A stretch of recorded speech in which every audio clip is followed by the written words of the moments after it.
नमस्कार, हमारे YouTube channel butterfly study में आपका स्वागत है। आज हम कक्षा 8वीं के इतिहास 8वां पाठ सविनय अयोध्या आंदोलन पाठ को लेकर प्रस्तुत हैं। लाहौर अधिवेशन में संपूर्ण स्वतंत्र स्वाधीनता का प्रस्ताव पारित हुआ और महात्मा गांधी ने सविनय अवज्ञा आंदोलन प्रारंभ करने का निर्णय लिया। यह आंदोलन प्रारंभ करने से पूर्व गांधी जी ने अंग्रेज सरकार के सम्मुख कई मांगे रखी थी। उनमें एक प्रमुख मांग थी कि नमक पर लगा हुआ कर रद्द करें और नमक बनाने का सरकारी एकाधिकार समाप्त करें, परंतु सरकार ने गांधी जी की मांगे ठुकराईं। अतः गांधी जी ने नमक के कानून को तोड़कर पूरे देश में सत्याग्रह करने का निश्चय किया। दांडी यात्रा। नमक आम आदमी के भोजन का महत्वपूर्ण हिस्सा है, अतः नमक जैसी जीवनावश्यक वस्तु पर कर लादना अन्यायकारी था। इसलिए गांधी जी ने नमक का सत्याग्रह किया। नमक का सत्याग्रह प्रतीकात्मक था। इसके पीछे अंग्रेज सरकार के अन्यायकारी और अत्याचारी कानून को शांति और सत्याग्रह के मार्ग पर चलकर भंग करना, यह व्यापक उद्देश्य था। नमक का सत्याग्रह करने के लिए गांधी जी ने गुजरात के किनारे दांडी नामक स्थान को चुना। 12 मार्च 1930 ईस्वी को गांधी जी 78 स्वयंसेवकों के साथ साबरमती आश्रम से दांडी की ओर चल पड़े। लगभग 385 किलोमीटर की यात्रा में उन्होंने गांव-गांव में भाषण किए।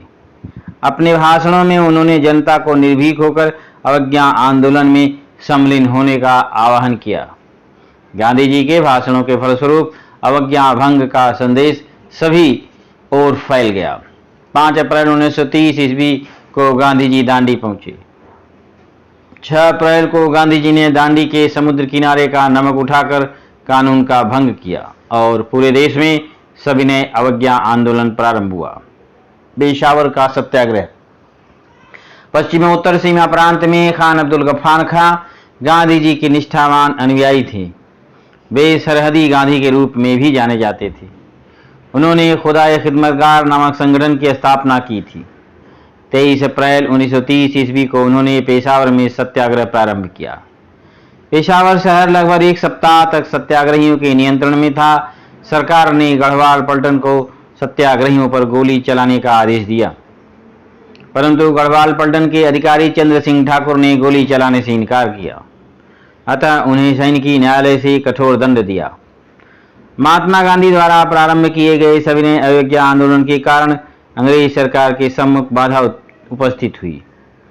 4 मई 1930 ईस्वी को गांधी जी को बंदी बनाया गया। पूरे देश में दमन नीति का अवलंब किया गया।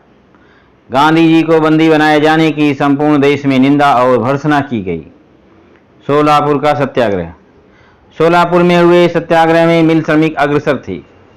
6 मई 1930 ईस्वी को सोलापुर में हड़ताल का आयोजन किया गया। इस अवसर पर सोलापुर में विशाल जुलूस निकाला गया। तत्कालीन कलेक्टर ने जुलूस पर गोली चलाने का आदेश दिया। इस घटना में शंकर शिवदारे के साथ कई स्वयंसेवकों की मृत्यु हुई। परिणाम स्वरूप जनता ने पुलिस थानों, रेल स्टेशन, न्यायालयों, म्यूनिसिपल इमारतों आदि पर धावा बोला। सरकार ने मार्शल लॉ अर्थात सैनिकी कानून लागू किया। आंदोलन को दबाया गया। इस आंदोलन में मलप्पा धनशेट्टी, श्री कृष्ण सारड़ा, कुर्बान हुसैन और जगन्नाथ शिंदे अग्रसर थे। उन्हें फांसी दी गई। धरसाड़ा सत्याग्रह। गुजरात के धरसाड़ा में सरोजनी नायडू के सत्याग्रह का नेतृत्व किया। नमक कानून तोड़ने के लिए निकले हुए सत्याग्रहियों पर पुलिस ने लाठी चलाई। सत्याग्रही भी बड़ी शांति से लाठियों के प्रहार सह रहे थे। घायल हुए सत्याग्रहियों की टुकड़ी को मरहम पट्टी करने ले जाने के पश्चात सत्याग्रह करने, नमक कानून तोड़ने के लिए दूसरी टुकड़ी आगे बढ़ती। यह क्रम निरंतर चल रहा था। महाराष्ट्र में वडाला, मालवण, शिरोडा स्थानों पर सत्याग्रह किया गया।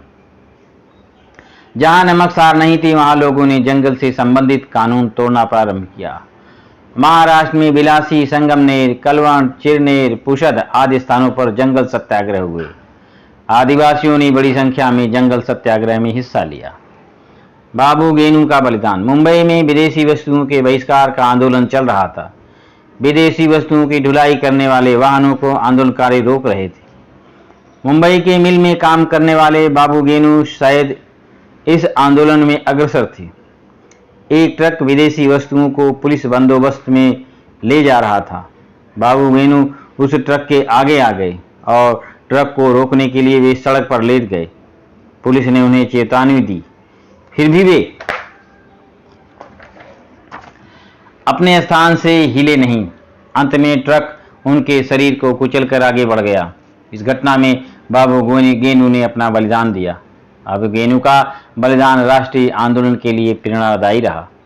गोल मेज परिषद। जब सविनय अवज्ञा आंदोलन चल रहा था तब भारत से जुड़ी संवैधानिक समस्याओं का विचार किया जाना चाहिए। ये विचार ब्रिटेन के प्रधानमंत्री रैमसे मैकडोनाल्ड ने रखा।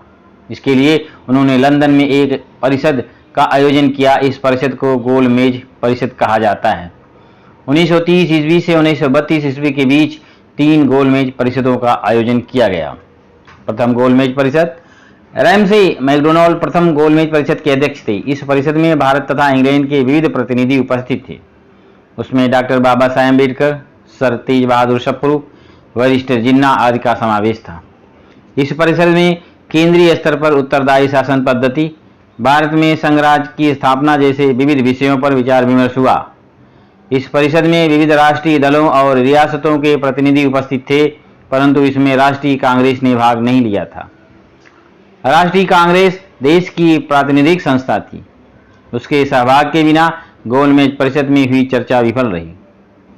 गांधी इरविन समझौता। गोलमेज परिषद के दूसरे चरण की चर्चा में राष्ट्रीय कांग्रेस सम्मिलित होगी, यह आशा ब्रिटिश प्रधानमंत्री ने व्यक्त की।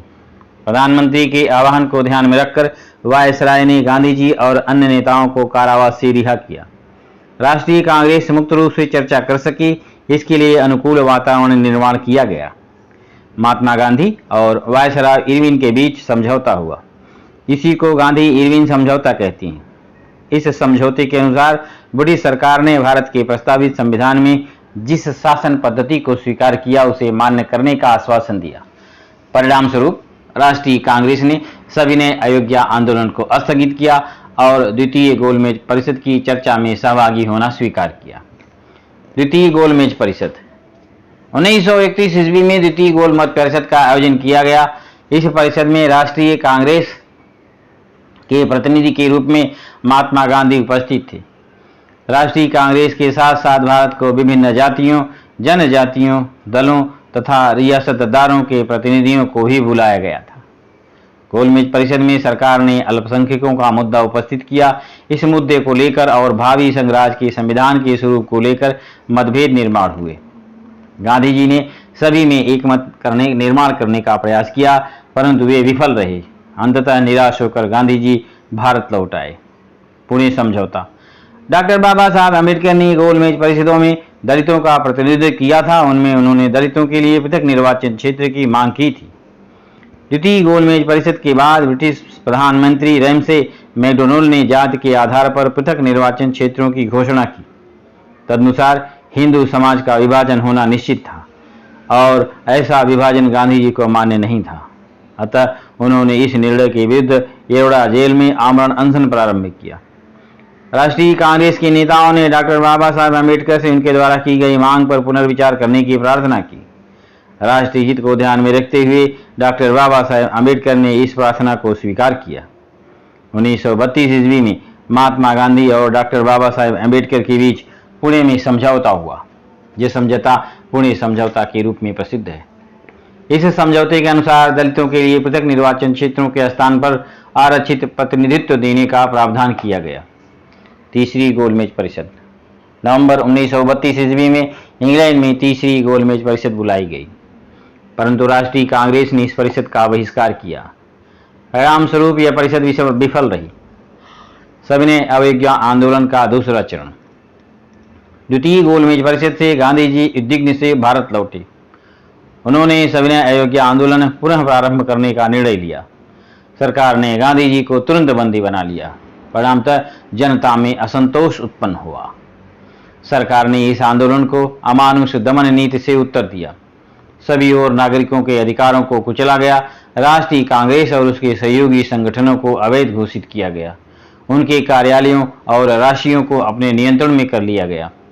राष्ट्रीय समाचार पत्रों और साहित्य सामग्री पर प्रतिबंध लगाया गया। अंततः अप्रैल 1934 ईस्वी में गांधी जी ने आंदोलन स्थगित किया और सविनय अयोग्य आंदोलन का ऐतिहासिक युग समाप्त हुआ। इस प्रकार से हमारा ये पाठ समाप्त हुआ। धन्यवाद।